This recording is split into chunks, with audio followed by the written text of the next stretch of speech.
So welcome dear student, आज हम KIIT का पीरियडिक असेसमेंट पार्ट 2 करने जा रहे हैं। क्वेश्चन नंबर 11 आज हम करेंगे जो कि सिग्निफिकेंट फिगर से रिलेटेड है। और इससे पहले जो हम कर चुके हैं वो लमसम 10 क्वेश्चन कर चुके हैं, जिसमें हमने MCQ कवर किए थे, असर्शन रीजन कवर किए थे, और उसमें जो 2 मार्कर के क्वेश्चन थे वेरी शॉर्ट आंसर टाइप में वो भी हमने कवर किए थे। आज हम शॉर्ट आंसर टाइप के 3 मार्कर क्वेश्चन कवर करने वाले हैं, जिसमें आज का पहला क्वेश्चन है सिग्निफिकेंट फिगर से रिलेटेड। तो आइए देखते हैं।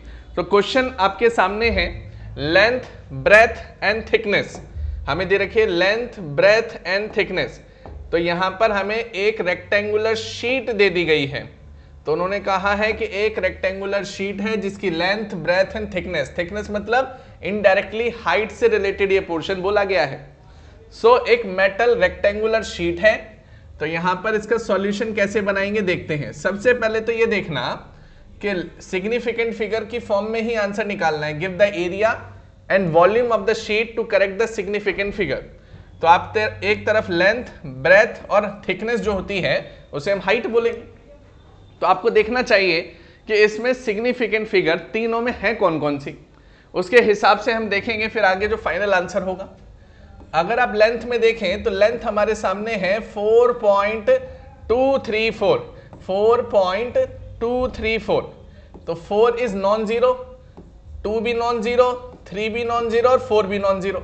तो सारी नॉन जीरो जो फिगर होती हैं वो सिग्निफिकेंट फिगर होती हैं। तो इसमें सिग्निफिकेंट फिगर, इस पार्ट में सिग्निफिकेंट फिगर कितनी हो गई? 4। तो सिग्निफिकेंट फिगर यहां हो गई 4। तो नंबर ऑफ सिग्निफिकेंट फिगर हो गई यहां 4। तो नॉन जीरो डिजिट है तो सारी सिग्निफिकेंट फिगर काउंट होंगी। अगले पर आते हैं ब्रेथ। ब्रेथ दे रखी है 4.005। अगर हम यहां पर देखें तो कभी भी अगर जीरो नॉन जीरो डिजिट के बीच में आता है, 2 नॉन जीरो डिजिट दे दी जाए और 2 नॉन जीरो के बीच में जितने भी जीरो आ रहे हैं वो भी काउंटेबिलिटी में आते हैं, वो भी सिग्निफिकेंट फिगर हो जाते हैं। तो यहां पर देखेंगे 1.005, तो इसकी भी सिग्निफिकेंट फिगर कितनी हो गई? 4, है ना। आप सोच रहे होंगे हमें तो एरिया पूछा है तो मैं पहले सिग्निफिकेंट फिगर क्यों काउंट कर रहा हूं। इसका आंसर ये होगा कि जब कभी भी हम कोई भी रिजल्टेंट पार्ट निकालते हैं, मान लो एरिया निकालूंगा या वॉल्यूम निकालूंगा, तो एरिया का जो फाइनल आंसर होगा वो लीस्ट सिग्निफिकेंट फिगर ओबे करेगा। मतलब इन तीनों में जो सबसे कम सिग्निफिकेंट फिगर रखता होगा हमें फाइनल आंसर उसी में लेना है, जिसको लीस्ट सिग्निफिकेंट फिगर बोला जाता है।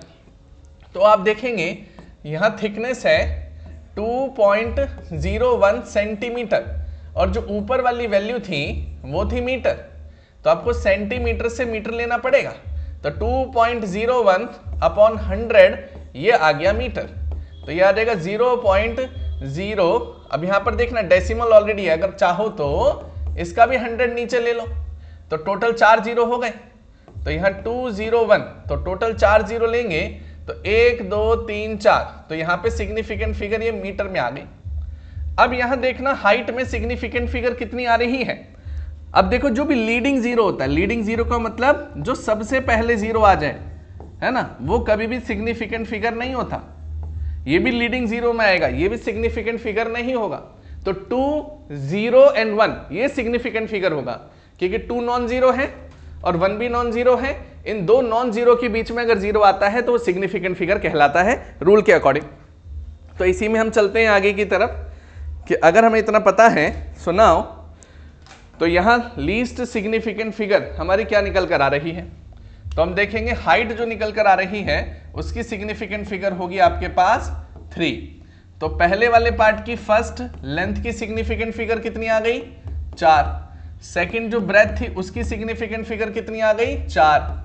उसके बाद जो थर्ड है हाइट, थिकनेस, उसकी सिग्निफिकेंट फिगर कितनी निकल कर आ गई? 3। तो अब आप देखेंगे कि फोकस हमारा कौन से पार्ट पर होगा।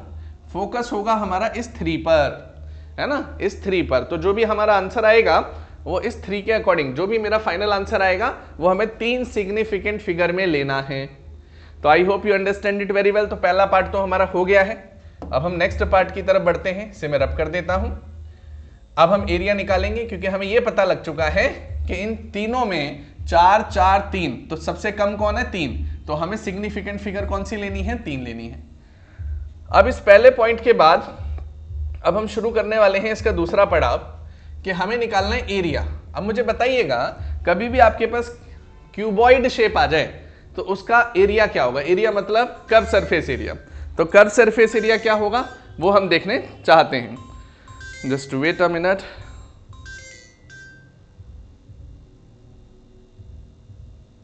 हाँ, sorry for disturbing. Okay, so now अगर मैं यहां पर देखूं तो लेंथ, ब्रेथ और थिकनेस, ये तीन पार्ट आपके सामने आ रहे हैं। तो अगर मैं यहां पर एरिया निकालना चाहता हूं तो एरिया होगा TSA, टोटल सरफेस एरिया लेंगे क्यूबॉइड का, तो twice of LB then BH और यहां हो जाएगा HL। ये हमने फॉर्मूला लिख दिया। अब फॉर्मूला लिखने के बाद अब इसकी कैलकुलेशन की तरफ मूव करते हैं। तो यहां पर देखेंगे कि आपके पास वैल्यू क्या क्या आ रही थी। ट्वाइस ऑफ लेंथ की वैल्यू आ रही थी 4.234 मल्टीप्लाई ब्रेथ की वैल्यू आ रही थी 1.005, फिर प्लस उसके बाद देखेंगे ब्रेथ की वैल्यू आ रही है 1.005, उसके बाद हाइट की जो वैल्यू आ रही है 2.01 जो है इसका हम मीटर में कन्वर्ट कर रहे थे, तो ये आ रहा था 0.0201, है ना, 4 जीरो आ रहे थे, तो 2 उसके और 2 मीटर के। सो 2.201 ये पोर्शन बना, तो ये LB हो गया, ये BH हो गया। फिर आते हैं HL की तरफ। H अगेन 0.0201 मल्टीप्लाई में यहां आ जाएगा 4.234। ये आपने सारी वैल्यू यहां पर पुट कर दी। हाँ, अब दिख रही होगी। तो ये सारी वैल्यू हमने यहां पर पुट कर दी है। अब हम इसकी कैलकुलेशन करना चाहते हैं, तो कैलकुलेशन करें तो इन दोनों की कैलकुलेशन में पहले डेसिमल हटा लेते हैं। तो 4234 1.0, मैं देखो पूरी कैलकुलेशन कर रहा हूं यहां पर मैनुअली, तो थोड़ा टाइम लग सकता है। सो यहां 3 और 3, 6 जीरो तो नीचे आ गए। अब आपने कैलकुलेशन करनी है 4234 की 1005, इसका मल्टीप्लिकेशन कितना होगा? 5 4 जा 20, 5 4 जा 20, 5 3 जा 15, 15 प्लस 2 17, उसके बाद आएगा 5 2 जा 10, 10 प्लस 1 आ जाएगा मेरे पास 11, उसके बाद आ जाएगा मेरे पास 5 4 जा 20, 20 प्लस 1 आ जाएगा 21। तो उसके बाद देखेंगे 4 जीरो, 1 2 3 और 4, उसके बाद फिर से 4 जीरो, 1 2 3 और 4, उसके बाद देखेंगे 1 से मल्टीप्लाई तो सेम डिजिट आ जाएगी 4 2 3 एंड 4। अब देखना यहां पर आएगा 0, है ना। कैलकुलेशन अगर किसी को नहीं दिख रही तो मैं स्क्रीन थोड़ा ऊपर ले जा रहा हूं। तो यहां 0, यहां 7, यहां 1, यहां 5, यहां 5, यहां 2 और यहां 4। तो आप देखेंगे कि आपके पास इसका आंसर निकल आया। और कितने जीरो नीचे थे? 6 जीरो नीचे थे, तो 3 इधर 3 इधर, तो 6 जीरो, 1 2 3 4 5 6, तो ये आंसर आएगा हमारा 4.255170।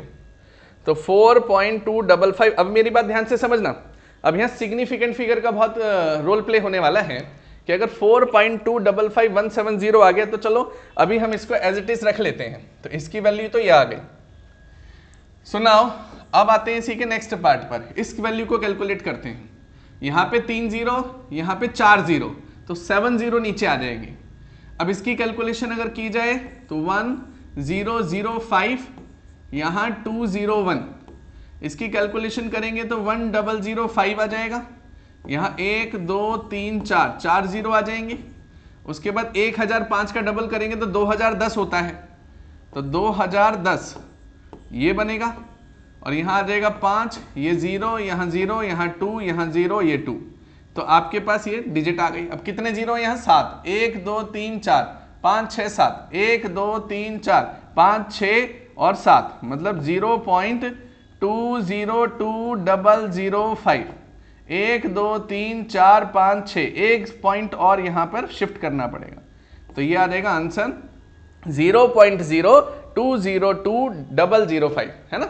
अगले पर चलते हैं, अगली वैल्यू को कैलकुलेट करते हैं।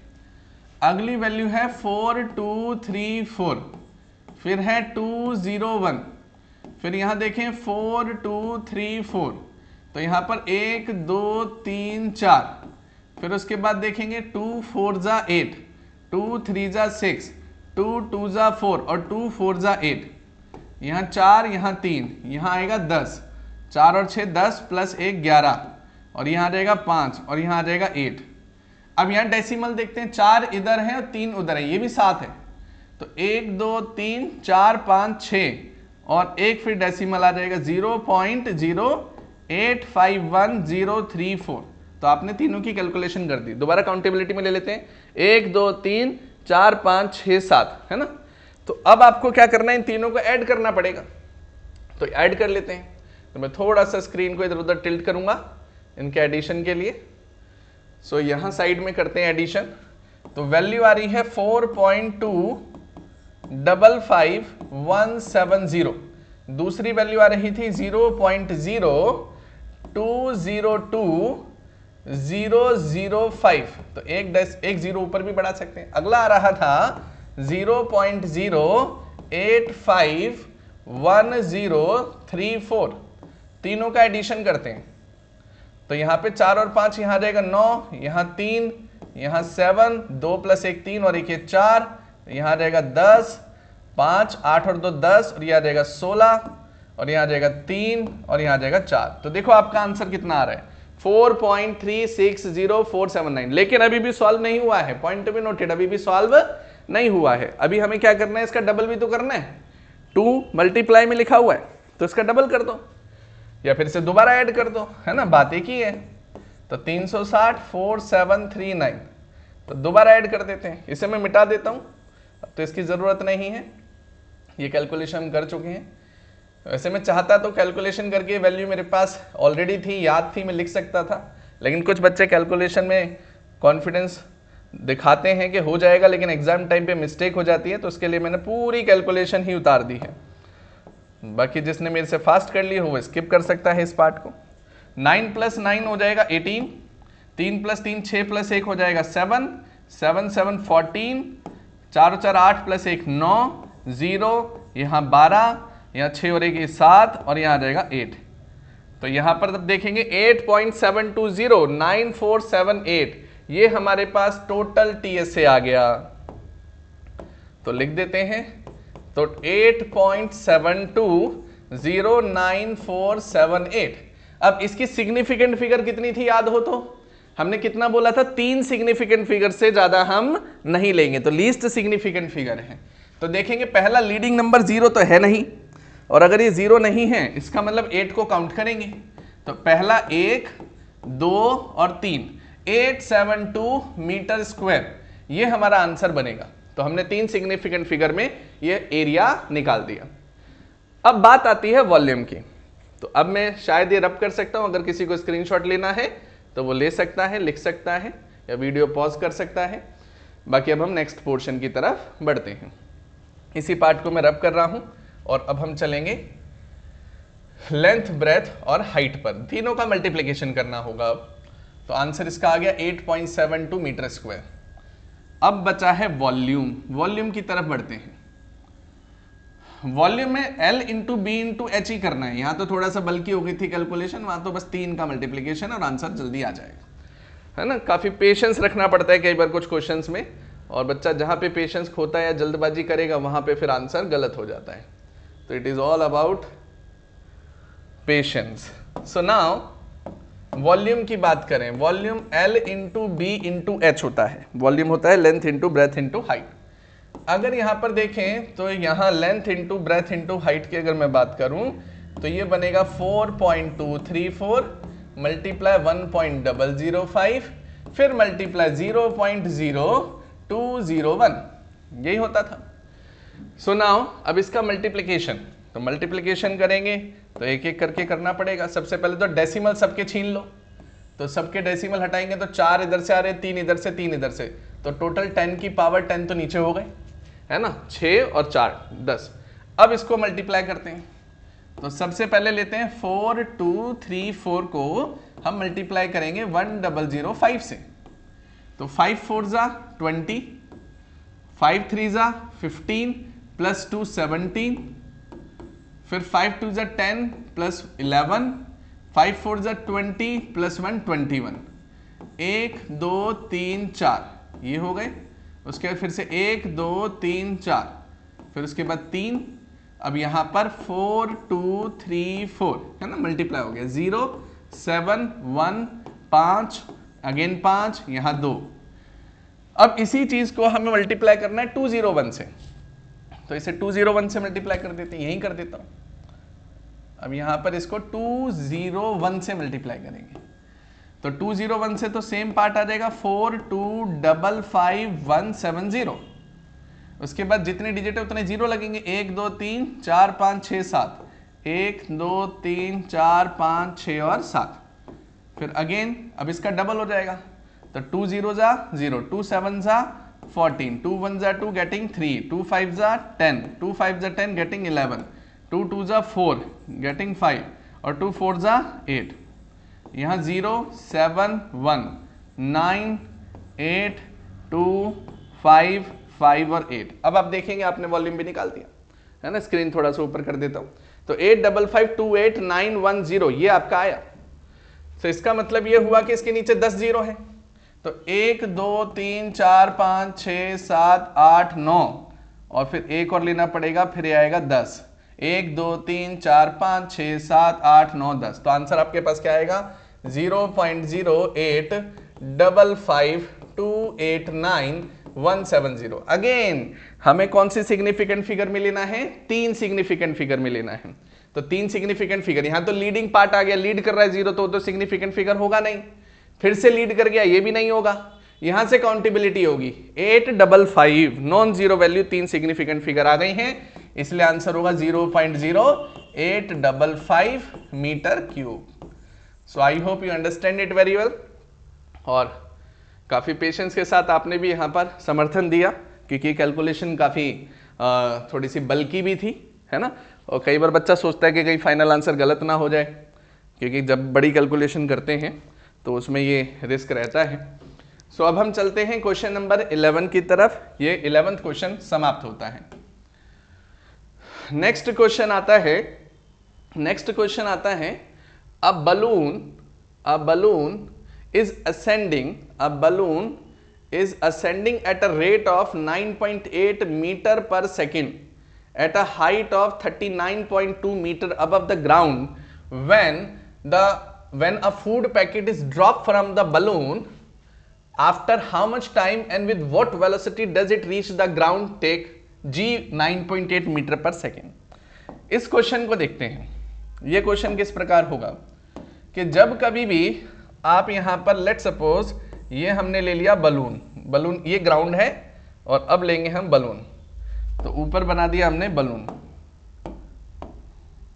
तो लेट सपोज यहां एक सर्टेन हाइट पर है बलून, ठीक है। अब इस बलून से अटैच है एक पार्टिकल, इस बलून से अटैच कर दिया एक पार्टिकल, तो बलून से अटैच हो गया एक पार्टिकल, ये हमने पार्टिकल बना दिया है ना।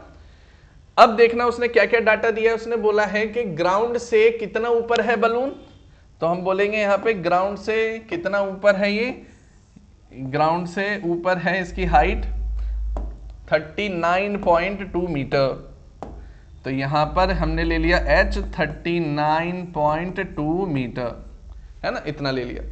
उसके बाद क्या लिखा हुआ है, उसके बाद लिखा हुआ है कि एक पार्टिकल है वो डिटैच होता है, तो आपको समझना पड़ेगा कि जो भी पार्टिकल अगर डिटैच होता है तो उसकी ऑब्जर्वेटरी पाथ क्या होगा, मतलब वो कैसे डिटैच होकर ऊपर जाएगा या सीधे नीचे आएगा।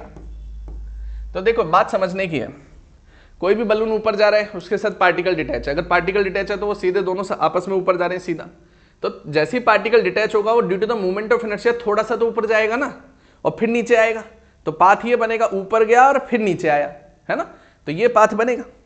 तो इस पाथ को हम किस प्रकार लेंगे, सो यहां पर देखा जाए तो ये पार्टिकल जो है ये अपना डिस्टेंस थोड़ा ऊपर की दिशा में ट्रेवल करेगा, तो मैं देखो जानबूझ के ना इसे थोड़ा सा बड़ा ऊपर ले जा रहा हूं, वैसे होगा नहीं इतना प्रैक्टिकल ऊपर, थोड़ा सा ही होता है, लेकिन हमें समझाना है आपको केसेस, तो मैं थोड़ा सा इसे ऊपर ज्यादा लेके जा रहा हूं। अब देखना जो बलून की रफ्तार है वो है 9.8 मीटर पर सेकेंड, तो इसकी इनिशियल वेलोसिटी हमें दे रखी है 9.8 है ना, 9.8 मीटर पर सेकेंड क्या दे दिए, इनिशियल वेलोसिटी दे दी है। फिर उसने क्या बोला है, how much time and with what velocity does it reach the ground, तो इसने बोला कितने समय में ये नीचे आ जाएगा। तो सबसे पहले तो हम ये देखेंगे कि कितने समय में ये ऊपर जाएगा। जैसे यहाँ पे u इनिशियल वेलोसिटी है, कहीं ना कहीं यहाँ जाके तो रुकेगा ना, तो फाइनल वेलोसिटी क्या हो गई 0। और हमने ये बेसिक पढ़ा है कि whenever any particle against the gravity, whenever any particle against the gravity, तो g का साइन जो लेंगे वो माइनस में लेंगे, है ना, ग्रेविटी क्या हो जाएगी, माइनस में हो जाएगी। तो यहाँ पर इस पोर्शन में इसे a मान लेते हैं और इसे b मान लेते हैं। तो a से b पर अगर मैं मोशन लूं तो ये a है और ये b है। फाइनल वेलोसिटी 0 हो गई है, इनिशियल वेलोसिटी हमें गिवन है, हमें क्या निकालना है, टाइम निकालना है, और एक्सेलरेशन हमारा -g हो जाएगा। तो बस क्वेश्चन हो जाना चाहिए। हम simply v is equal to u plus at लगाने वाले हैं और आंसर हमारे सामने आ जाएगा। तो यहाँ पर देखना फाइनल वेलोसिटी 0 है, u की वैल्यू 9.8 है, ग्रेविटी माइनस में आ जाएगी जो कि 9.8 ही होती है, और इनटू में टाइम।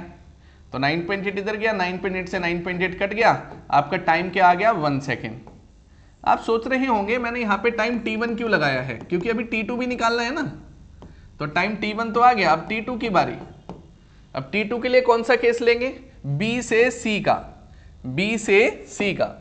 अब b से c अगर वो पार्टिकल नीचे की तरफ आता है तो क्या ऑब्जर्वेशन रहेगी। देखो b पर क्या वेलोसिटी थी, है ना, b पर ऊंचाई पे जाके वो रुकेगा और फिर नीचे आएगा। तो b पर उसकी इनिशियल वेलोसिटी क्या थी 0। अब वो नीचे आ रहा है, इस फाइनल वेलोसिटी को हमें निकालना है, पूछा भी है, और साथ ही साथ टाइम भी निकालना है। इस बार मामला फंस गया, एक तो हमें डिस्टेंस भी नहीं पता। तो यहां पर ना ही फर्स्ट इक्वेशन लग रही है v is equal to u plus at, है ना, v is equal to u plus at तो लग रहा है, क्योंकि ग्रेविटी की तो वैल्यू पता है ना, नीचे आएगी तो अलोंग द ग्रेविटी, तो एक्सेलरेशन क्या हो गया g हो गया, है ना। तो लगा के देख लेते हैं, v is equal to u plus at. तो v, लेकिन फिर से दिक्कत हो गई क्योंकि v नहीं पता, u की वैल्यू 0 है, टाइम भी नहीं पता, तो दो वेरिएबल आ गए ना। तो कुछ ना कुछ और पार्ट करना चाहिए। तो मैं बताता हूं क्या करना चाहिए। सबसे पहले तो डिस्टेंस निकाल लो इसका टोटल। तो टोटल डिस्टेंस कैसे निकलेगा कि 1 सेकंड में ये जो फूड पार्टिकल है ऊपर कितना गया होगा। तो हमें डिस्टेंस निकाल लेना चाहिए। कैसे निकालेंगे, इसी में a और b वाले में ही ऑपरेशन कर लेते हैं। तो यहां पे मैं लिख देता हूं v square minus you square 2as। हमें s चाहिए, मुझे क्या चाहिए, डिस्टेंस चाहिए। तो अगर मैं इस पार्ट में डिस्टेंस निकालना चाहता हूं तो कैसे निकालेंगे, लेट्स सी। हाँ, तो इस पार्ट में डिस्टेंस, फाइनल वेलोसिटी होगी 0 स्क्वायर, इनिशियल वेलोसिटी हमारे पास क्या है 9.8 raise to power 2, twice of gravity against लग रही है, ऊपर की तरफ जा रही है -9.8, और इनटू में हाइट हमें निकालनी है h1। इस हाइट को मान लो h1, है ना। अब इसकी कैलकुलेशन कर लेते हैं। तो इसकी कैलकुलेशन कुछ इस प्रकार होगी, -9.8 into 9.8 upon -2 into 9.8 equal to h1। ये इससे कटा, ये इससे कटा। अब आपके पास ये काटा पीटी करके क्या वैल्यू आएगी वो देखते हैं। तो 9.8 का आधा कर दो तो 4.7 होगा। तो 4.7 मीटर आपके पास आ गई h1। 9 का आधा 4.5, है ना, और 0.8, तो यहां आएगा 4.9 आएगा ना, हाँ 4.9 आएगा। सो नाउ तो 9.8 डिवाइडेड बाय 2 4.9 मीटर आ गया। अब देखना 39.2 तो यहां तक है और यहां तक कितना है 4.9 मीटर है। तो दोनों को क्या कर दोगे, ऐड कर दोगे। तो टोटल हाइट आ जाएगी नीचे से ऊपर तक, सारी टोटल हाइट को h डैश मान लेते हैं, ग्राउंड से लेके टॉप तक की टोटल हाइट। वैसे ये भी क्वेश्चन बन जाता है कई बार, तो यहां पे कई बार पार्ट दे देते हैं, इसमें नहीं है। तो यहां बन गया 4.9 प्लस 39.2।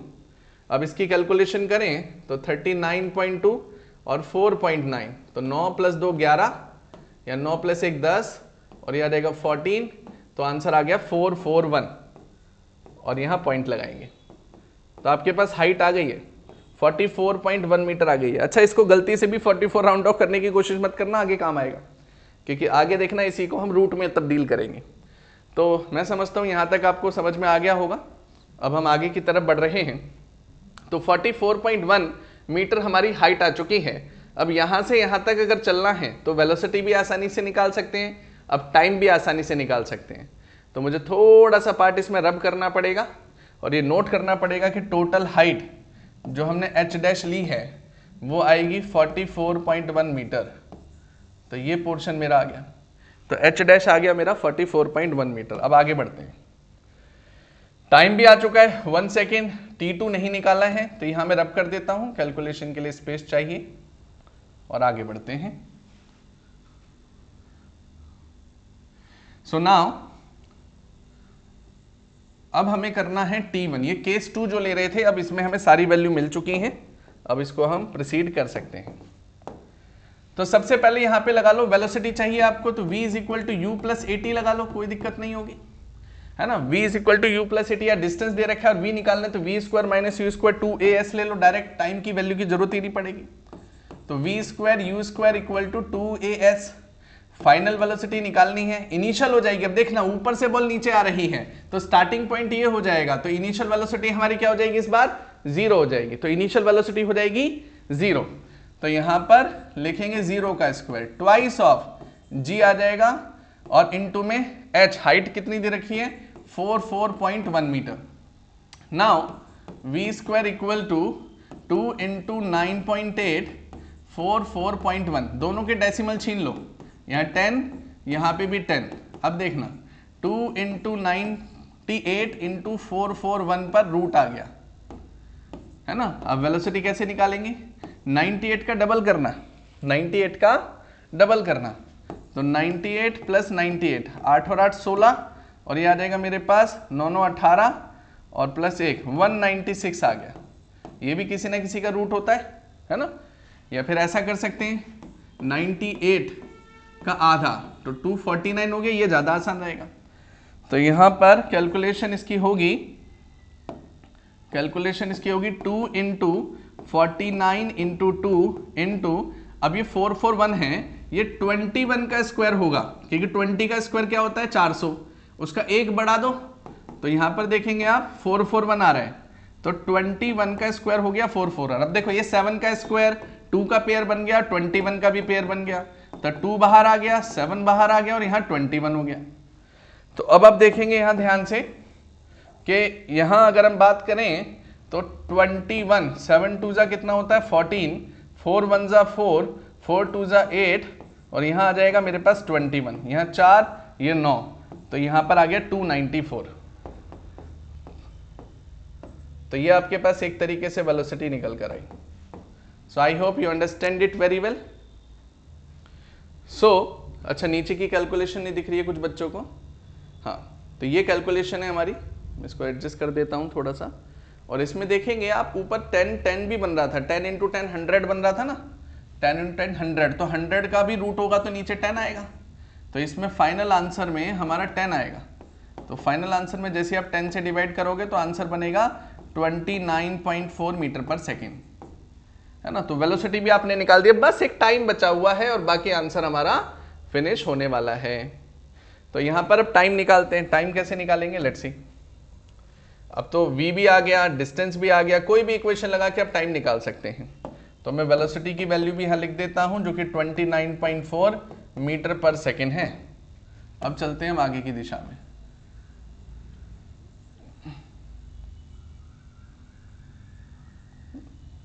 अब यहां पे नेक्स्ट पोर्शन की तरफ आते हैं।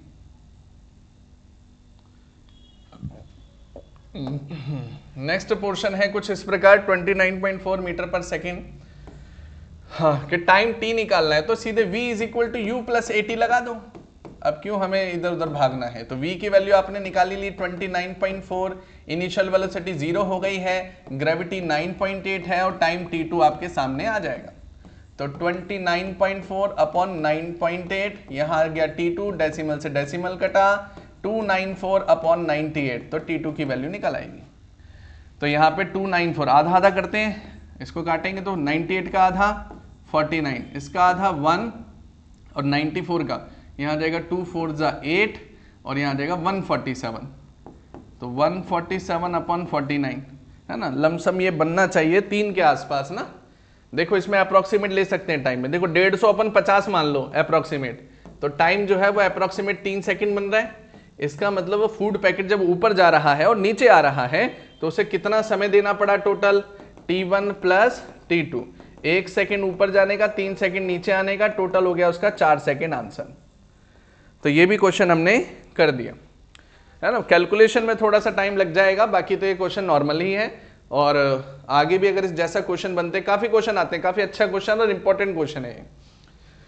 तो इसके क्वेश्चन अगर आगे भी आते हैं तो हम क्या करेंगे कि इसकी वैल्यूज में तब्दीली होगी, और ये सबसे मुझे लगता है हार्ड ही वैल्यू है जो है ना। इससे नीचे ही वैल्यू आएंगी बाकी जो आएंगी। और अगर आप किसी बुक में से इसी टाइप के क्वेश्चन करना चाहते हो तो एक बुक है दिनेश मिलीनियम, है ना, उसमें आपको इसकी वैरायटी मिल जाएगी, काफी देखने को मिलेगी। अब आगे बढ़ते हैं अगले क्वेश्चन की तरफ। रॉकेट, अगला क्वेश्चन देखो। अगला क्वेश्चन है a rocket is fired vertically from the ground, a rocket is fired vertically from the ground with a resultant vertical acceleration of 10 metre पर second square, then the fuel is finished। कह रहा rocket ऊपर गया और उसके बाद fuel क्या हो गया, फिनिश हो गया। then in 1 minute continue to move up, then what is the maximum height reached। तो शुरू करते हैं, देखते हैं। तो सबसे पहली बात इसने बोली कि हमारा रॉकेट ऊपर गया, चलो गया, उसमें फ्यूल था लेकिन बाद में खत्म हो गया।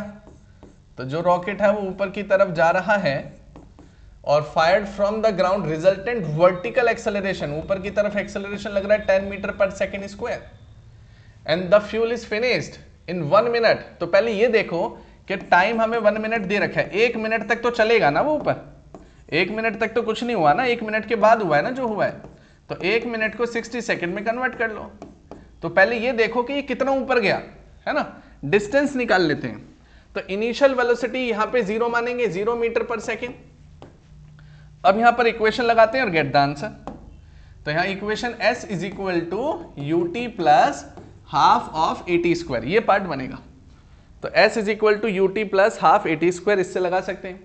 क्योंकि मैंने टाइम ही क्यों लिया, क्योंकि थर्ड इक्वेशन नहीं ले रहा हूं, है ना, क्योंकि वहां डिस्टेंस का ही पार्ट निकालना है। वैसे तो v नहीं दे रखा, नहीं तो वही ले लेते हैं। तो यहां देखो s, हमें डिस्टेंस निकालना है, ut ये तो बिल्कुल ही समाप्त हो जाएगा, 0 इंटू टी हो जाएगा, and than half of AT, a की वैल्यू 10 हो जाएगी। और ऐसे टाइम देखें तो टाइम आ जाएगा 60 का स्क्वायर। तो यहां देखेंगे s is equal to 1/2 into 10 into 60 और इंटू 60। फिर आप देखेंगे इससे कटेगा, यह आ जाएगा 30। फिर आप देखेंगे 6 3 ज़ा 18, और 18 के आगे कितने जीरो आ रहे हैं, 3 जीरो आ रहे हैं। तो यहां पर देखेंगे 18,000 मीटर तक तो वो बेहिचक चलेगा, और 18,000 मीटर के बाद उसका फ्यूल खत्म होगा। तो यहां पर देखेंगे 18,000 मीटर के बाद अगर उसका फ्यूल खत्म होगा, then what will happen, 18,000 meter. अब क्या हुआ, फ्यूल खत्म हो रहा है मान लो 1 मिनट बाद, then continue to move up. तो देखो कहीं तो फ्यूल खत्म होगा, दूसरा केस ले रहे हैं, देखना अगर जहां पे भी फ्यूल खत्म होगा तो उसकी फाइनल वेलोसिटी क्या हो जाएगी, 0, है ना। आफ्टर जैसे ही फ्यूल यहां पर कंजप्शन खत्म हुआ तो फाइनल वेलोसिटी क्या हो जाएगी इसकी, 0। चलो फाइनल वेलोसिटी उसकी 0 रहेगी। अब यहां पर मुझे डिस्टेंस अगेन कंप्लीट करना है, तो v is equal to u plus AT लगाएं। अच्छा यहां सवाल सोचने का है कि एक्सेलरेशन सेम रहेगा या बदल जाएगा, क्योंकि फ्यूल तो खत्म होने वाला है ना। तो यहां पर बताएंगे कि जैसे ही फ्यूल खत्म होने लगा, क्या उतना ही एक्सेलरेशन को क्या बोलता हूं मैं, धक्का लगना, है ना, कि धक्का लगा देना, किसी चीज को थ्रस्ट लगा देना। तो थ्रस्ट तो फ्यूल से ही लगता है, और अगर फ्यूल ही नहीं रहेगा तो क्या वो एक्सेलरेशन सेम मेंटेन रहेगा, नहीं रहेगा, वो मेंटेन ही नहीं रहेगा। इसका मतलब वो मेंटेन नहीं रहेगा तो उसकी क्या वैल्यू होगी। अब वो जो रॉकेट है वो ग्रेविटी के भरोसे है, जो भी ग्रेविटी के अगेंस्ट जा रहा है, तो एक्सेलरेशन इस बार ग्रेविटी बन जाएगा। तो ये तो पहला केस हो गया। अब हम सेकंड केस की तरफ यहीं पर बढ़ रहे हैं। तो यहां ध्यान से देखना कि फाइनल वेलोसिटी 0 हो जाएगी, एक्सेलरेशन -9.8 हो जाएगा, है ना, ग्रेविटी के अगेंस्ट जाएगा। तो यहां सबसे पहले हम निकालना चाहते हैं कि फाइनल वेलोसिटी 0 हो जाएगी, तो उसकी इनिशियल वेलोसिटी क्या रहेगी, जस्ट आफ्टर फ्यूल फिनिश्ड। जैसे फ्यूल फिनिश्ड होता है तो v is equal to u, भी तो कुछ ना कुछ रहेगा ना उसका इनिशियल वेलोसिटी। तो u कितना होगा, तो यहां 0, u हमें निकालना है -9.8, और कितने टाइम में खत्म हुआ फ्यूल, 60 सेकेंड्स में। तो आप क्या करेंगे, 9.8 इधर ले जाएंगे, इंटू 60 कर देंगे, और यहाँ u भी आ गया। तो यहाँ 10 ने 10 को यहाँ मार दिया, और 98 को 6 से आप मल्टीप्लाई कर लेंगे। 6 8 जा होता है 48, 6 9 जा होता है 54, 54 आ जाएगा 58। तो 588 मीटर पर सेकेंड। अगर थोड़ा से आसान बना दूं तो 9.8 मत लो, मान लो आप ले लो 10, तो 600 आ जाएगी सीधे, है ना। क्यों कैलकुलेशन में पढ़ना, आंसर तक तो हम पहुंच ही जाएंगे। तो यहां पे ले लो आप -10 इंटू टाइम है मेरा 60 सेकेंड, u -10 इंटू 60 सेकेंड, तो u की वैल्यू आपके पास आ गई 600 मीटर पर सेकेंड। जैसे u पता है, v पता है, तो अब आपको ये पता लग जाएगा फ्यूल खत्म होने के बाद रॉकेट कितना ऊपर चला, फिर हम टोटल निकाल लेंगे।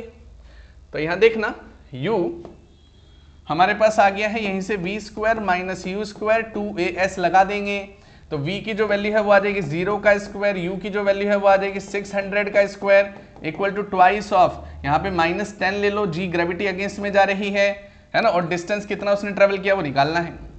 तो -600 इंटू 600 अपॉन में -2 इंटू में 10 हो जाएगा, ये इससे कटा, उसके बाद माइनस से माइनस कटा, ये आ जाएगा मेरे पास 300, तो ये भी कितना हो गया 18,000 मीटर आ गया, ये भी 18,000 मीटर। इसका मतलब जब फ्यूल था तो रॉकेट 18,000 मीटर चल चुका था, जब फ्यूल खत्म हुआ तब भी रॉकेट 18,000 मीटर ही और चला जाएगा। इसका मतलब टोटल डिस्टेंस 18,000 प्लस 18,000 टोटल आ जाएगा 36,000 मीटर। इसको किलोमीटर में कर लेंगे तो आंसर आपका आ गया 36 किलोमीटर।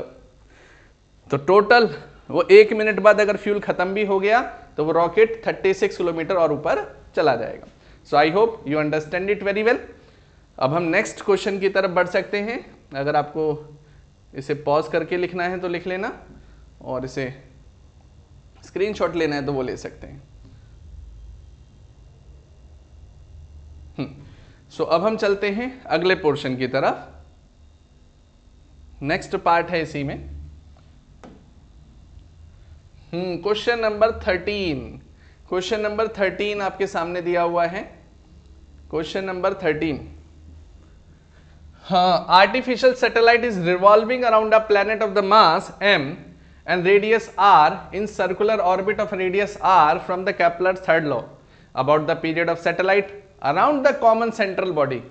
सोच रहे होंगे ये तो अभी 11th क्लास वाले बच्चे सीधा आखिरी जो ग्रेविटेशन का चैप्टर है फर्स्ट टर्म का वहां से उठाया हुआ है ना। कुछ लैंग्वेज में भी आपको लग सकता है, अभी तो सेशन की स्टार्टिंग है, क्या क्या दे दिया, लेकिन घबराना नहीं है, बस इसमें बेसिक ही लगना है। देखो कैसे, artificial satellite is revolving around the planet of the mass m and radius r in circular orbit of radius small r from the Kepler's third law about the period of satellite around a common central body। तो square of the period of the revolution t is proportional to the cube of the radius of the orbit।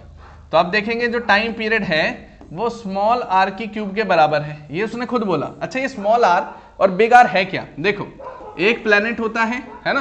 अब जो planet है planet का एक अपना radius होता है। तो यहां पर देखना, artificial satellites revolving around the planet जिसका मास m है और रेडियस r है। तो प्लैनेट का अपना रेडियस r है ना, और उस प्लैनेट के अबाउट जो भी सैटेलाइट है वो यहां से यहां तक उसका रेडियस जो रोटेट करेगा उसका रेडियस स्मॉल r है, जो कि सेंटर से ही लिया जाता है। जो भी प्लैनेट का सेंटर होता है वहीं से लिया जाता है। एक तो ये पार्ट आ गया। चलो अब इसको हटा देते हैं। तो हमें ये देखना है, प्रॉपर्टी डिपेंडेंसी की लगाते थे, इसमें क्या होगा कि artificial satellite is revolving around the planet of the mass m and radius r in the circular orbit. तो सबसे पहले देखो टाइम आ गया, तो टाइम का स्क्वायर बोला इसने, square of time, the square period of time revolution t। तो t square directly proportional to r की क्यूब है, तो t क्या हो जाएगा 3/2 हो जाएगा। ये पहली इक्वेशन आ गई। उसके बाद सेकंड पे चलते हैं, यही जो टाइम है वो मास के भी डिपेंड होगा, m की पावर a लिख सकते हैं, लिख दिया। फिर यही जो है वो रेडियस पे भी डिपेंड है बड़े वाले के, तो time is directly proportional to radius की पावर b लिख सकते हैं, लिख दिया।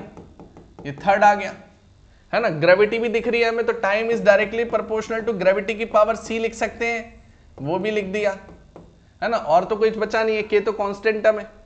अब इन तीनों को हम कंबाइन करते हैं और देखते हैं क्या क्या आंसर बनेगा। तो देखना, time period directly proportional to radius of satellite r की पावर 3/2 इंटू m की पावर a इंटू रेडियस की पावर b इंटू ग्रेविटी की पावर c, है ना। अब इस डायरेक्टली प्रोपोर्शनल के साइन को हटाने के लिए हम k की वैल्यू रख देते थे, तो k इंटू रेडियस की पावर 3/2, m की पावर a, रेडियस की पावर b और ग्रेविटी की पावर c, है ना, ये रख दिया। अब यहां पर देखना टाइम पीरियड में, यहां आ जाएगा m0, यहां आ जाएगा L0 और ये आ जाएगा t की पावर 1। के एज इट इज रहेगा, इसकी कोई डायमेंशन अगर लेनी है तो ये लेंथ हो जाएगी, लेंथ की पावर 3/2 रेडियस है। मास क्या हो जाएगा, kg की पावर a, फिर रेडियस फिर से लेंथ की पावर b, ग्रेविटी क्या होती है मीटर पर सेकेंड स्क्वायर, तो वो आ जाएगा मेरे पास लेंथ की पावर 1 t की पावर -2। तो आप लिखेंगे लेंथ की पावर c और t की पावर -2c, है ना। ये हमारे पास इक्वेशन बनी, इतनी इक्वेशन हमारे पास बन चुकी है। अब हम इसमें आगे चलते हैं। अब मुझे क्या काम करना होता है इसमें, कंपैरिजन खेलेंगे, है ना। मास इधर है, लेफ्ट साइड में पहले मास को कंपेयर कर लो। तो मास इधर है 0 और यहां पर मास देखते जाइए, यहां पर a है और कहीं मास आ रहा है, नहीं आ रहा, ठीक है, और कहीं मास आ ही नहीं रहा। इसका मतलब यहां पर देखेंगे ये 3/2 हो गया, ये kg हो गया, ये डिस्टेंस हो गया और ये ग्रेविटी हो गई, बाकी कुछ है नहीं, तो इसको हटा देते हैं ताकि आप कंफ्यूज ना हो। हाँ, अब देखना, तो यहां पर देखना मास की जो वैल्यू है a = 0 हो गया, जो कि आना भी चाहिए था, क्योंकि फॉर्मूले में देखो मास आ रहा है, क्या है ही नहीं फॉर्मूले में मास, तो a की वैल्यू 0 हो गई, प्रूफ हो गया। उसके बाद लेंथ को कंपेयर करते हैं, तो यहाँ पे लेंथ की पावर 0 है, इधर क्या हो जाएगी 3/2, उधर लेंथ की पावर यहाँ हो जाएगी b और प्लस में c, एक इक्वेशन बन गई। फिर दूसरी इक्वेशन पे चलते हैं टाइम पर, यहाँ पे लेफ्ट हैंड साइड पे टाइम की पावर 1 है, यहाँ पे देखेंगे टाइम की पावर -2c है, तो c की वैल्यू क्या आ गई -1/2। अब इस c की वैल्यू को उठाकर यहाँ डाल दो तो b की वैल्यू आ जाएगी, तो -3/2 -1/2, ये आ जाएगा +1/2 = b, तो यहाँ आ जाएगा -1, है ना, -3 + 1 -2/2, तो b की वैल्यू क्या आ जाएगी -1। तो a की वैल्यू 0 आ जाएगी और b की वैल्यू मेरे पास -1 आ जाएगी, c की वैल्यू -2 आ जाएगी। इतना पोर्शन होने के बाद अब आप फॉर्मूले में पुट करना, देखो इसी फॉर्मूले में, इस फॉर्मूले में, है ना, ये नीचे वाले में करते हैं। तो t = k times of r की पावर 3/2, m की पावर 0 तो मास हट गया, r की पावर b मतलब रेडियस की पावर -1 आ गया, और उसके बाद g की पावर c, तो g की पावर -1/2 आ गया। देखो बिल्कुल सेम आ रहा है कि नहीं, तो जो टाइम पीरियड है k एज इट इज रहेगा। अब ये r की पावर 3/2, तो r की क्यूब के ऊपर रूट है, तो ये हो जाएगा r की क्यूब पर रूट, तो 3/2 ही माना जाएगा। मास हट गया है तो r नीचे आ जाएगा बड़ा वाला, और ये रूट में g नीचे आ जाएगा, क्योंकि -1/2 है तो डिनोमिनेटर में बनेगा। देखो बिल्कुल प्रूफ हो गया कि नहीं, है ना, इन दोनों को इकट्ठे लिखा है। तो आई hope you understand it very well. ये हमने यहाँ पर प्रूफ कर दिया, बस स्टार्टिंग में देखना था, ध्यान रखना था, टाइम स्क्वायर उसने लिखा हुआ है, कहीं भी अगर हमने एक छोटी सी भी गलती की तो ये आंसर गलत हो जाता। बाकी अच्छा क्वेश्चन था ये भी। तो ये सारे छोटे छोटे क्वेश्चन आपकी कॉन्सेप्चुअल क्लैरिटी को बिल्डअप करते हैं। हाँ, ये हो सकता है कि अभी 11th की स्टार्टिंग है तो कई बच्चों को इसमें जर्क लगे, है ना, कई छोड़ दें, कई तो शक्ल देख के छोड़ देते हैं कि ये तो अपनी मैच की मैचिंग का नहीं है, हटा देंगे, है ना, वाइब मैच नहीं हो रही वाइब, तो उस हिसाब से भी वो छोड़ देते हैं। फिर आगे चलते हैं, अब आते हैं क्वेश्चन नंबर 14 पर। आई थिंक लास्ट ही है ना, नहीं 15 है लास्ट, 16 भी है क्या, देखते हैं, नहीं 15 ही है ना, 16 भी है। तो यहां पर चलते हैं हम क्वेश्चन नंबर 14 पर। तो क्वेश्चन नंबर 14 की तरफ आते हैं। तो क्वेश्चन नंबर 14 हमारे सामने दिया हुआ है, quantities in the mechanics, quantities in the mechanics are present in the terms of base, unit length, mass, time, है ना, राम कहानी गा रहे हैं। Additional base of the unit temperature kelvin is used in the heat and thermodynamic. 5 quantity तो ऐसी दे दी, लेंथ दे दी, मास दे दी, टाइम, सारी फंडामेंटल क्वांटिटी बता रहे हैं। एडिशनल बेस ऑफ टेम्परेचर हो गया, हीट हो गई थर्मोडायनेमिक की, मैग्नेटिज्म में और इलेक्ट्रिसिटी में क्या होता है, इलेक्ट्रिक करंट होता है, एम्पियर होता है, ठीक है, मान ली बात। बाद में पूछते हैं बताओ डायमेंशन फॉर्मूला बताओ यूनिवर्सल ग्रेविटेशन कांस्टेंट का। आसान है। तो ग्रेविटेशनल कांस्टेंट F की वैल्यू बचपन से पढ़ते आ रहे हैं, G times of m1 m2 upon r square. तो G का डायमेंशन बताना है। फोर्स क्या होता है, मास इंटू एक्सेलरेशन, तो मास ये हो गया, एक्सेलरेशन मीटर पर सेकेंड स्क्वायर होता है, ये हो गया मीटर का स्क्वायर, और नीचे आ गया kg इंटू kg, नीचे आ गया मेरा kg इंटू kg, और यहाँ g की वैल्यू हो गई, तो kg से kg कट जाएगा। अब यहाँ पर देखना, ये बनेगा मेरे पास मीटर की क्यूब अपॉन में सेकेंड का स्क्वायर, और यहाँ आ जाएगा kg की पावर -1। फिर यहाँ पर देखें kg की पावर -1, मीटर की क्यूब और सेकेंड की पावर -2। तो यहाँ पे g का डायमेंशनल फॉर्मूला आ जाएगा m की पावर -1, l की पावर 3 और t की पावर -2। यस और नो, तो यहां पर ये पोर्शन मेरा निकल गया। पहला तो आंसर हमने बता दिया। अब इसी में हम सेकंड की तरफ बढ़े। What is the dimensional formula of coefficient of thermal conductivity? तो कोएफिशिएंट ऑफ थर्मल कंडक्टिविटी, तो मुझे ये पार्ट रब करना पड़ेगा, जिसको भी लिखना है वो लिख सकते हो।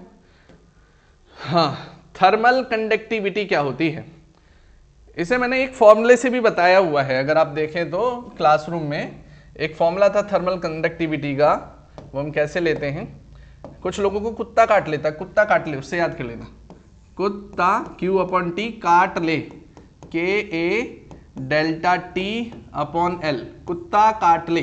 Q क्या होती है, हीट, हीट क्या होती है, एक तरीके की एनर्जी, टाइम क्या होता है, सेकेंड, K होती है थर्मल कंडक्टिविटी जो निकालनी है, A होता है एरिया, डेल्टा T टेम्परेचर और L होती है लेंथ। सोच रहे होगे आया कैसे, तो वो भी बता देता हूं कैसे आया। आसान सा ही है, कुछ ज़्यादा इसमें बड़ी मतलब कुछ भी कॉम्प्लेक्स पार्ट नहीं है। मान लेते हैं यहाँ से आपने आग लगा दी, इसमें यहाँ सोर्स टेम्परेचर को हीटर लगा दिया बहुत बड़ा सा, है ना, और वो जो हीटर है वो T1 डिग्री सेल्सियस टेम्परेचर का है, और यहाँ पर आपने लगा दिया T2 डिग्री सेल्सियस का कोई एक टेम्परेचर जो कि सिंक टेम्परेचर है, सिंक मतलब कम है। ये आपने बीच में रॉड लगा दी है, रॉड की लेंथ है L, इसका मतलब होता है rate of flow of heat, मतलब कितनी हीट कितने टाइम में आगे बह रही है। तो सिंपल सी बात है, अगर आप एक छोटी रॉड लोगे और उसे आग में डाल दोगे तो हीट जल्दी आपके हाथ में आएगी, एक लंबी सी रॉड ले दोगे और उसे आग में डाल दोगे तो हीट को हाथ तक आने में थोड़ा सा समय लगेगा, मतलब लेंथ के बढ़ने पर rate of flow of heat कम हो जाती है। तो ये इनवर्सली प्रोपोर्शनल का पार्ट हो गया, तो Q/T is inversely proportional to length. ऐसी ये जो पार्ट है एरिया ऑफ क्रॉस सेक्शन है ना, गरम तवा है, एक उंगली टिका दो गरम तवे पे तो जल जाएगी, और पूरा हाथ रख दोगे तो ज्यादा जल जाएगी, मतलब एरिया ऑफ क्रॉस सेक्शन के बढ़ाने पर rate of flow of heat बढ़ जाता है। तो हम यहां पर बोलेंगे Q/T is directly proportional to area of cross section. तीसरा है कि जितना ज्यादा टेम्परेचर डिफरेंस होगा, मान लो यहाँ 1000 डिग्री सेल्सियस है और यहाँ 10 डिग्री सेल्सियस है ना, 1000 डिग्री सेल्सियस से हम 5 कर दो, मतलब बर्फ के साथ ही टिका दो इसे, तो बहुत तेजी से हीट भागती है कि नहीं। तो मतलब टेम्परेचर डिफरेंस जितना ज्यादा होगा उतना ही rate of flow of heat भागेगी। हमने क्या किया, इन तीनों को कंबाइन कर दिया। देखना Q/T के जो है प्रॉपर्टी है कि ये कौन सी रॉड है, एल्यूमिनियम की है, स्टील की है, सिल्वर की है, तो मटेरियल प्रॉपर्टी को हम थर्मल कंडक्टिविटी बोलते हैं।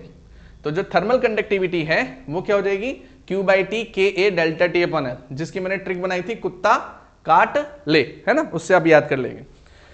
सो नाउ इसको मैं मिटा देता हूं, अब हम चलते हैं इसी में अगले पोर्शन की तरफ। सो नाउ यहां पर देखें तो Q हीट है, हीट एक तरीके की एनर्जी होती है, एनर्जी में कोई सा भी फॉर्मूला लगा दो डायमेंशन में चलेगा। मास आ जाएगा kg, मैंने काइनेटिक एनर्जी ले ली है, मीटर स्क्वायर पर सेकंड स्क्वायर हो गया, मीटर पर सेकंड होता है वेलोसिटी का, तो दोनों को ले लिया। तो यहां पर ये आ गया Q, उसके नीचे टाइम है, टाइम है सेकंड, इक्वल टू K की वैल्यू निकालनी है, एरिया हो जाएगा मीटर का स्क्वायर और टेम्परेचर को ले लो डिग्री सेल्सियस, लेंथ हो गई मीटर, एक मीटर ने एक मीटर को काट दिया, फिर एक मीटर ने फिर एक मीटर को काट दिया। अब यहां पर देखेंगे आप kg की पावर 1, मीटर की पावर 1, फिर आप देखेंगे सेकंड की क्यूब बनेगा ये, तो सेकंड की क्यूब तो ऊपर जाके आ जाएगा सेकंड की पावर -3, और यहाँ आ जाएगा डिग्री सेल्सियस इनवर्स में। तो आप देखेंगे m की पावर 1, l की पावर 1, t की पावर -3, और ये आ जाएगा डिग्री सेल्सियस, केल्विन, मतलब केल्विनी थर्मल कंडक्टिविटी। कई बार डिग्री सेल्सियस की जगह केल्विन भी लिखा होता है तो भी सही माना जाएगा। तो आपने देखो थर्मल कंडक्टिविटी का भी पार्ट कर दिया है। बिना समय गवाए अब सी पार्ट की तरफ आते हैं। ये भी रिस्क रहता है, वीडियो जितनी ज्यादा लंबी हो जाएगी उतना फिर टाइम देख के भी बच्चा इंटरेस्टेड नहीं होता कई बार, है ना। और कई बार तो जितनी लंबी वीडियो आती है, तुम लोग तो 1 शॉट वाले हो ना, तो टाइमर बढ़ा दोगे, है ना। लेकिन टाइमर मेरे में बढ़ाओगे तो मुझे लगता है मैं तो वैसे ही तेज बोल देता हूँ कभी कभी, टाइमर में तो और तेज हो जाएगा। So if force equal to alpha upon density plus beta cube, तो बोलते हैं अल्फा बीटा की डायमेंशन बताओ जी। तो देखते हैं कैसे करते हैं। तो अल्फा बीटा की डायमेंशन कैसे बताएंगे, तो force F is equal to alpha, density को बोलते हैं रो, और प्लस बीटा की क्यूब। प्रिंसिपल ऑफ होमोजेनिटी लगाना डिनोमिनेटर में। देखो डेंसिटी में डेंसिटी ही ऐड होगी, डेंसिटी में डेंसिटी ही सब्ट्रैक्ट हो सकती है, तो इसका मतलब डायमेंशनली जो भी डेंसिटी होगी वो मेरी डायमेंशनली बीटा की क्यूब के बराबर होगी। डेंसिटी क्या होता है, मास पर यूनिट वॉल्यूम होता है, और यहाँ पर बीटा की क्यूब हो जाता है। मास होगा केजी और ये हो जाएगा मीटर की पावर -3, तो जो कि क्या होगा बीटा की क्यूब के बराबर हो जाएगा। अभी जो बीटा की क्यूब है वो लेफ्ट हैंड साइड पे ले आइए, तो केजी की पावर 1 है तो ये 1/3 हो जाएगा, मीटर की पावर -3 है तो ये भी 1/3 हो जाएगा, जो कि बीटा होता है, ये इससे कटेगा। तो यहाँ आ जाएगा केजी की पावर 1/3 इंटू मीटर की पावर -1, ये बीटा होता है। आप देखेंगे m की पावर 1/3, l की पावर -1, t की पावर 0, तो ये हमारा बीटा होता है। तो आपने बीटा निकाल दिया। अब बीटा के बाद बचता है अल्फा। अब मुझे एक बात बताना, ये फोर्स है, मास होता है केजी, एक्सेलरेशन होता है मीटर पर सेकेंड स्क्वायर, यहाँ अल्फा है। अब नीचे तो डेंसिटी की यूनिट रहेगी ना, हमें तो डायमेंशन देखनी है, हमें कौन सा अर्थमेटिक यहाँ पे प्रोग्रेशन करना है या अर्थमेटिक कोई अलजेब्रिक एक्सप्रेशन लगाना है, हमें तो सीधे ये पता है कि यहाँ पे तो सिर्फ क्या है, डेंसिटी है नीचे। तो नीचे डेंसिटी क्या होती है, केजी पर मीटर की क्यूब, मास पर यूनिट वॉल्यूम। इसको उठाकर यहाँ पे ले आएंगे, केजी इंटू मीटर पर second square into kg upon meter cube equal to alpha, ये पोर्शन बना। तो यहाँ पर देखना, यहाँ मीटर से 1 मीटर कटेगा, मीटर का स्क्वायर बनेगा, तो यहाँ बना केजी का स्क्वायर, यहाँ बना मीटर की पावर 2, यहाँ बनेगा सेकेंड की पावर -2, तो आंसर आ गया। तो यहाँ देखें m की पावर 2, l की पावर -2 और t की पावर -2, आंसर खत्म। तो आपने तीनों ही पोर्शन कर दिए और I hope you understand it very well. A, B और सी, ये तीनों ही हमने यहाँ पे डायमेंशन निकाल ली है। अब आगे की तरफ बढ़ रहे हैं, क्वेश्चन नंबर 15 की तरफ आ रहे हैं। क्वेश्चन नंबर 15 हमें दे रखा है, derive dimensionally the relation s is equal to ut plus half T square. ये थोड़ा सा अटपटा बन गया है, क्योंकि देखो डायमेंशनली जब भी हम डिराइव करते थे तो कुछ क्वांटिटी लेते थे जो कि दूसरे पे डिपेंड होती थी, लेकिन ये एडिशन आ रहा है। इसका मतलब या तो इसको डायमेंशनल करेक्टनेस का क्वेश्चन बोल देना चाहिए था कि डायमेंशनली करेक्ट है कि नहीं, तो हम इसको इसके साथ कंपेयर करते हैं। नहीं तो चलो डायमेंशनली रिलेशन को भी हम कोशिश करते हैं डिराइव करने की ही। जैसे मान लो s है, डायमेंशनली वो ut के बराबर होगा, है ना, जो यूनिट इसकी वही यूनिट इसकी, जो यूनिट इसकी वही यूनिट इसकी। इसको कैसे समझते हैं, अगर नहीं पता है कुछ बच्चों को, मान लो आपने एक दुकान से 1 चॉकलेट ली, आपने दूसरी दुकान से 3 चॉकलेट ली और आपने एक तीसरी दुकान से आपने 1 टॉफी ले ली। क्या आप इनको ऐड करके लिख सकते हो? आप यही लिखोगे ना, 4 चॉकलेट प्लस 1 टॉफी, लेकिन एक में ये तब्दील नहीं होगा। तो ये सिस्टम में जो डायमेंशन थी वो हेट्रोजीनियस हो गई, क्योंकि चॉकलेट के अलावा आपके पास टॉफी भी आ गई। लेकिन अगर आपने एक दुकान से 1 चॉकलेट ली, एक दुकान से 3 चॉकलेट ली और एक दुकान से फिर 1 चॉकलेट ली, तो 3 + 1 4, यहां पर आपके पास 5 चॉकलेट आ गई। मतलब डायमेंशनली 1 चॉकलेट 5 चॉकलेट के बराबर है, डायमेंशनली, है ना, न्यूमेरिकली नहीं। ऐसे ही क्योंकि सबकी डायमेंशन बराबर है, ऐसी 3 चॉकलेट 5 चॉकलेट के बराबर आ गई। ऐसे ही फिर से 1 चॉकलेट फिर से 5 चॉकलेट के बराबर आ गई। मतलब यहां पर कहने का मतलब ये है कि अगर एक A क्वांटिटी है, एक B क्वांटिटी है, एक C क्वांटिटी है, सबको ऐड करा जाए तो एक D क्वांटिटी आ गई। तो जो A क्वांटिटी है वो D क्वांटिटी के बराबर हो जाए, एक B क्वांटिटी जो है वो भी D क्वांटिटी के बराबर हो जाए, एक C क्वांटिटी जो है वो भी D क्वांटिटी के बराबर हो जाए, तब इसे प्रिंसिपल ऑफ होमोजेनिटी बोला जाता है, डायमेंशनल करेक्टनेस बोला जाता है। सो नाउ यहां पर हमें प्रूफ करना है कि S is equal to ut कैसे होगा, है ना, जस्ट वेट अ मिनट। तो हमें प्रूफ करना है, हाँ, सो हमें यहाँ पे प्रूफ करना है कि डायमेंशनली ये बराबर है या नहीं है, या हमें डायमेंशनली द रिलेशन डिराइव करना है। चेक नहीं लिखा हुआ है, डिराइव करने के लिए बोला है। तो सबसे पहले हम s की बात करते हैं कि जो s है वो डायरेक्टली प्रोपोर्शनल टू u की पावर a कर दिया, फिर ut प्रूफ करना है हमें, फिर s is directly proportional to t की पावर b प्रूफ कर दिया। डिपेंडेंसी मेथड से इसको डिराइव कर सकते हैं। s is equal to k times of u की पावर a कर दिया और t की पावर b कर दिया। डिस्टेंस क्या होता है, लेंथ की पावर 1, के एज इट इज रहेगा। ये मीटर पर सेकेंड होगा, मतलब l की पावर 1 और t की पावर -1 की पावर a। यहाँ पे टाइम t की पावर 1 की पावर b हो जाएगा। कंपैरिजन खेलते हैं, लेफ्ट हैंड साइड पे मास है नहीं, लेंथ सिर्फ 1 है, टाइम 0 है। फिर यहाँ पर आते हैं k टाइम्स ऑफ, यहाँ देखें मास 0 है, लेंथ 1 है, t की पावर -1 है। यहाँ पर देखेंगे m 0 है, l 0 है, t की पावर की पावर b है, m0 है, L1 है, t की पावर 0 है। तो यहाँ पर देखेंगे 0 इंटू ए, यहाँ 0 हो जाएगा, a बन जा a हो जाएगा, t की पावर -a हो जाएगा। m0 है, L0 है, t की पावर b हो जाएगा। कंपैरिजन करते हैं, मास को कंपेयर करो, कुछ है ही नहीं। लेंथ को कंपेयर करेंगे, लेफ्ट साइड पे बना रही है, यहाँ पर a आ रहा है और वहाँ 0, तो a की वैल्यू 1 हो गई। यहाँ पे टाइम 0 आ रहा है, यहाँ -a आ रहा है और यहाँ b आ रहा है, तो a इक्वल टू b हो गया, तो b की वैल्यू भी क्या हो जाएगी, 1 हो जाएगी। तो सही आ रहा है कि नहीं, a और b। s is equal to dimensionally ut होता है कि नहीं, आ रहा है यहाँ पर। अब ऐसे ही मुझे प्रूफ करना है s is equal to half at² होता है कि नहीं, है ना। तो अगली स्लाइड पे करा देता हूं। तो s is equal to half at², ये बचा डायमेंशनली, है ना, ये बराबर है कि नहीं। तो s is directly proportional to a की पावर x मान लेते हैं, and s is directly proportional to time की पावर y मान लेते हैं। ये फर्स्ट इक्वेशन है और ये सेकंड इक्वेशन है ना। अब s is equal to k times of acceleration की पावर x और टाइम की पावर y मान लेते हैं। तो यहाँ लेंथ की पावर 1 बन जाएगा, एक्सेलरेशन हो जाएगा मीटर पर सेकेंड स्क्वायर, तो यहाँ लेंथ की पावर 1 हो जाएगा, t की पावर -2 हो जाएगा और उसकी पावर x हो जाएगा, और t की पावर यहाँ y बचेगा। फिर यहाँ कंपैरिजन खेलें तो लेंथ, यहाँ पे मास तो है नहीं रहा, तो लेंथ की पावर 1 है, यहाँ लेंथ की पावर x बन जा x हो जाएगा, बाकी कहीं लेंथ आ नहीं रही तो x की वैल्यू 1 हो गई। दूसरी अगर हम बात करें टाइम की, तो टाइम लेफ्ट हैंड साइड पे 0 है, यहाँ पर हो गया -2x प्लस में y हो गया। फिर यहाँ पर देखें -2 इंटू में x प्लस में y, तो y की वैल्यू मेरे पास क्या हो गई, 2 हो गई। बिल्कुल प्रूफ होता हुआ नजर आ रहा है। इन दोनों वैल्यूज को इसमें डाल के देखो, तो s is equal to k times of acceleration की पावर x मतलब 1 हो गया, इंटू t की पावर y मतलब t की पावर 2 हो गया। k की वैल्यू हाफ ले लो, कांस्टेंट है, तो यही हमने प्रूफ कर दिया, है ना, ये हमने प्रूफ कर दिया। इसी के साथ फिर उन्होंने दूसरा पार्ट भी बोला है, ये time period 2 pi upon √L, 2 pi into √L upon g proof करना है। ये हो जाएगा, कैसे होगा देखते हैं।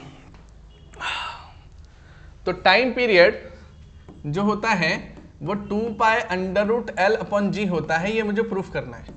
इसका मतलब टाइम जो है वो लेंथ पर डिपेंड है, L की पावर a, और जो टाइम है वो ग्रेविटी पे डिपेंड है, बाकी तो कांस्टेंट टर्म है। तो ये फर्स्ट, ये सेकंड, है ना। इससे मास भी कंपेयर करते थे, खैर टाइम पीरियड को मास लिख के देखते थे कि टाइम पीरियड जो घड़ी बड़ी है या घड़ी का मास कम है या छोटा है ना, टाइम तो सही बताती है, तो इसका मतलब m0 हो जाता था। बहरहाल हम क्यों पंगे लें जब दिया ही नहीं है, तो मास की वैल्यू हटा देते हैं। तो time is equal to k L की पावर a g की पावर b। तो यहां पर देखेंगे m0 L0 t की पावर 1, m0 L0 और t की पावर हो जाएगा यहाँ 1, k एज इट इज रहेगा m0 L की पावर 1 t की पावर 0। ग्रेविटी मीटर पर सेकेंड होती है, m0 L1 t की पावर -2 की पावर b। यहाँ देखें m0 L0 t की power 1, then k times of m0, यहाँ पर आ जाएगा a बन जा a और t की पावर 0। यहाँ देखेंगे m0, यहाँ b और t की पावर -2b। कंपैरिजन खेलेंगे। हाँ, सबसे पहले मास को कंपेयर करो, लेफ्ट हैंड साइड पे मास आ रहा है 0, यहाँ पे भी 0, यहाँ पे भी 0, सभी 0 हो गया, खत्म। फिर उसके बाद लेंथ को कंपेयर करेंगे, लेंथ क्या आ रही है वहां पर 0, तो लेंथ आ रही है 0, यहाँ पर देखें तो a और यहाँ पर b, तो a प्लस में b हो गया। फिर उसके बाद चलते हैं टाइम पर, टाइम वहां पर क्या आ रहा है 1, लाइट यहाँ पर देखिए 0 और यहाँ आ रहा है -2b, तो जो b की वैल्यू है वो -1/2 हो गया। b की वैल्यू -1/2 है तो a की वैल्यू 1/2 हो गई, तो b की वैल्यू और a की वैल्यू दोनों आ गई। उसमें पुट करो, तो टाइम k इंटू एल की पावर 1/2, फिर b की, फिर आता है ग्रेविटी g की पावर -1/2, तो ये आ जाएगा g की पावर -1/2, तो k टाइम्स ऑफ l की पावर 1/2 एंड g की पावर 1/2, तो टाइम आ गया मेरे पास k times of √L upon g. तो k की वैल्यू को 2 पाई बोलते हैं, 2 पाई की बोलते हैं, पूरी जो घड़ी होती है वो 360 डिग्री का एंगल लेती है कि नहीं, 24 घंटे में पूरा एक चक्कर लगाती है, तो 360 डिग्री को रेडियन में कन्वर्ट करोगे तो 2 पाई रेडियन आता है कि नहीं, प्लेन एंगल में पड़ा था। तो इसलिए k की वैल्यू को 2 पाई ले लेते हैं, आंसर खत्म। So I hope you understand it very well. अब हम नेक्स्ट क्वेश्चन की तरफ बढ़ सकते हैं। तो आखिरी पड़ाव, क्वेश्चन नंबर 16, आखिरी क्वेश्चन है और जान छूटी है अब इस पेपर से, है ना। तो नाउ क्वेश्चन नंबर 16। अच्छा, बाकी मैं अगला पार्ट डालने वाला हूँ और किसी स्कूल का, यहीं पर अपने जितने भी रोहिणी जोन में स्कूल आ रहे हैं तो उनका मैं एक और क्वेश्चन पेपर अपलोड करता रहूँगा हर हफ्ते। वैसे कोशिश मेरी ये है कि चाहता तो मैं ये हूँ कि हर दिन पेपर डले कोई ना कोई स्कूल का, लेकिन नहीं हो पाता, काफ़ी टाइप करना पड़ता है स्लाइडों में, फिर डिज़ाइन करना पड़ता है, तो मुझे समय लग जाता है, ये सारे काम मुझे अकेले ही करने होते हैं। तो हफ्ते में एक पेपर अपलोड करने की मैं कोशिश करूंगा, है ना। और ये सारे पेपर जब इकट्ठे होते जाएंगे साल के 365 दिन पे, तब आप देखना फाइनल एग्जाम में इनका रिजल्ट अलग ही आएगा। तो 1 न्यूटन को हमें सीजीएस यूनिट में चेंज करना है। तो सबसे पहले एक डब्बा बना दो, ये 1 न्यूटन है, ये एमकेएस यूनिट है, मतलब एमकेएस मतलब यह केजी है, यह मीटर है और यह सेकंड है। उसके बाद 1 न्यूटन से मैं डाइन में कन्वर्ट करूंगा। सीजीएस यूनिट क्या होती है? डाइन, है ना। तो थोड़ा फास्ट पढ़ा दूं, ये तो आसान है। N1U1 क्वांटिटी लेते थे, N2U2, तो N2 मुझे निकालना है। यहाँ पर फोर्स क्या होता था? Mass into acceleration. तो मास क्या है मेरे पास? kg, एक्सेलरेशन है मीटर पर सेकंड स्क्वायर, kgs। तो N1 की वैल्यू 1 दे रखी है, तो यहाँ आ जाएगा kg की पावर 1, यहाँ मीटर की पावर 1 और सेकंड की पावर आ गई -2, इक्वल टू N2 मुझे निकालना है। डाइन है, डाइन मतलब सीजीएस यूनिट। यहाँ पे केजी की जगह ग्राम आएगा, मीटर की जगह सेंटीमीटर आएगा, टाइम की जगह टाइम, सेकंड का सेकंड ही रहेगा। तो देखो केजी की जगह यहाँ क्या आ जाएगा? ग्राम, पावर सेम रहेगी, है ना। मीटर की जगह क्या आ जाएगा? सेंटीमीटर, पावर फिर सेम रहेगी और सेकंड की पावर -2 रहेगा। ये दोनों इससे काट दो, तो यहाँ पर आ जाएगा 1000 ग्राम। ये मीटर को क्या लिखेंगे? 100 सेंटीमीटर। यहाँ N2, यहाँ ग्राम की पावर 1 और सेंटीमीटर की पावर 1, ये इससे काट दिया, ग्राम से ग्राम काट दिया। कितनी जीरो आ रही है? 10 की पावर 5। इसका मतलब 1 न्यूटन के अंदर 10 की पावर 5 डाइन होते हैं। याद कर लो, आगे न्यूमेरिकल में बहुत काम आएगी वैल्यू। लेकिन कई बार अगर आप देखें तो बुक में एक स्टैंडर्ड फॉर्म दे रखी होती है, इसी की स्टैंडर्ड फॉर्म। वो कैसे लिखते हैं? M1 की पावर 1, फिर L2 की पावर 1 और L1 की पावर कुछ इस प्रकार M1M। इसी का दूसरा मेथड, वैसे आंसर हो चुका है। M की पावर 1, L1 T1, तो यहाँ 1 और यहाँ आएगा -2। फिर यहीं पर N2 निकालना है, यहाँ आ जाएगा M2, यहाँ L2, ये T2, ये सीजीएस यूनिट है। 1 1 -2, ये घूम के इधर जाता है। तो M1 अपॉन M2 की पावर 1, L1 अपॉन L2 की पावर 1, T1 अपॉन T2 की पावर -2 N2। ऊपर वाली यूनिट को केजी लेंगे, मीटर लेंगे, सेकंड लेंगे, नीचे वाले को ग्राम लेंगे और यहाँ सेंटीमीटर लेंगे और यहाँ सेकंड लेंगे। आंसर सेम आएगा, है ना, आंसर सेम आएगा। तो आई hope you understand it very well. अब हम चलते हैं जूल वाले पार्ट पर, आखिरी पड़ाव। 1 जूल से हम जाना चाहते हैं, 1 जूल से हम कन्वर्ट करना चाहते हैं अर्ज में। सीजीएस यूनिट होती है अर्ज, अर्ज मतलब एनर्जी। तो N1U1 N2U2, है ना। तो जूल क्या होती है? एनर्जी। तो किसी भी एनर्जी को ले लो, whether it will be kinetic energy, potential energy, heat energy, सबकी एनर्जी की डायमेंशन सेम होंगी। तो इसमें लिख दो हाफ ऑफ mv², मास हो जाएगा kg मीटर स्क्वायर पर सेकंड स्क्वायर। तो यहाँ 1 लिखेंगे, यहाँ kg की पावर 1, यहाँ मीटर का स्क्वायर और यहाँ सेकंड की पावर -2। यहाँ N2 लिखेंगे, यहाँ आ जाएगा ग्राम की पावर 1, ये सेंटीमीटर का स्क्वायर और सेकंड की पावर -2। अब आप देखना, इसको लिख दो 1000 ग्राम की पावर 1, इसको लिख दो 100 सेंटीमीटर और स्क्वायर लगाया तो 2 बार लिख दो 100 सेंटीमीटर, है ना। सेकंड स्क्वायर से सेकंड स्क्वायर कट ही गया। तो यहाँ N2 into gram into centimetre का स्क्वायर है तो 2 बार लिख दिया। अब काटा पीटी कर दो, आंसर आ गया, है ना। थोड़ी रफली कर दिया मैंने राइटिंग। तो सेंटीमीटर से सेंटीमीटर गया, ग्राम से ग्राम गया, तो यहाँ 4 0 और ये 3 0, आंसर आ गया 10 की पावर 7 N2। इसका मतलब 1 जूल के अंदर 10 की पावर 7 अर्ज होते हैं। इसी के साथ ही ये क्वेश्चन पेपर समाप्त होता है हमारा। हमने काफ़ी सारे क्वेश्चन कर दिए, इसमें पीरियडिक असेसमेंट था। सारे क्वेश्चन मैं समझता हूँ सब अच्छे लेवल के क्वेश्चन रहे हैं और एक एक क्वेश्चन सेलेक्ट करके डाला गया है। तो इसको आप ध्यान से समझेंगे, करेंगे।